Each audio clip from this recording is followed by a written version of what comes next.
Jacques Chirac est élu président de la République avec 82,1% des voix. Ne laissons pas retomber ce souffle qui nous a portés. Un score surréaliste pour Jacques Chirac qui avait obtenu moins de 20% au premier tour. Un raz de marée anti-Le Pen. Ce 5 mai 2002, la France est déboussolée et la gauche est sonnée. Tout est écrit dès le premier tour. Et le premier tour d'élection présidentielle, disons-le, c'est une cata généralisée pour l'ensemble des grands partis politiques français. Ce deuxième mandat commence en véritable état de grâce. Jacques Chirac sait qu'il doit rassembler au plus vite le plus grand nombre. Et c'est Jean-Pierre Raffarin qu'il nomme à Matignon pour incarner la France d'en bas. Une majorité écrasante à l'Assemblée nationale, l'UMP en super parti de la droite, la cohabitation oubliée, jamais le président de la République n'a été aussi libre.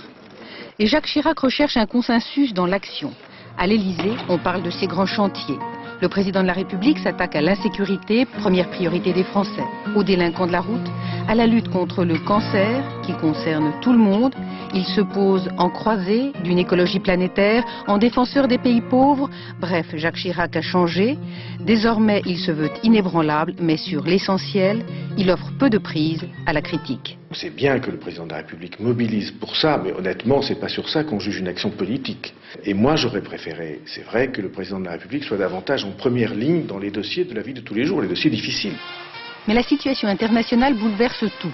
George Bush s'apprête à déclencher la guerre en Irak contre le régime de Saddam Hussein. À l'ONU, la France se bat au contraire pour une solution pacifique et revendique la primauté du droit international sur l'unilatéralisme américain. Le président de la République entraîne l'immense majorité des Français et de l'opinion internationale. Il bat les records absolus de popularité. Le regard que portent les Français sur Jacques Chirac a changé. Comme dans la tradition gaulienne, l'homme qui a dit non. Il a dit non par 2 fois. Non au moment du scrutin présidentiel à l'extrême droite et non à une certaine vision américaine du monde. Quant au mois de mars, il laisse entendre que la France pourrait mettre son veto. Mais aujourd'hui, Jacques Chirac ne bénéficie pas de la trêve du muguet. Il doit affronter la grogne américaine, la flambée du chômage, l'effondrement de la croissance. Certains posent déjà la question d'un 3e mandat et Bernadette Chirac n'insulte pas l'avenir. Écoutez, alors là, j'ai pas encore réfléchi à la question.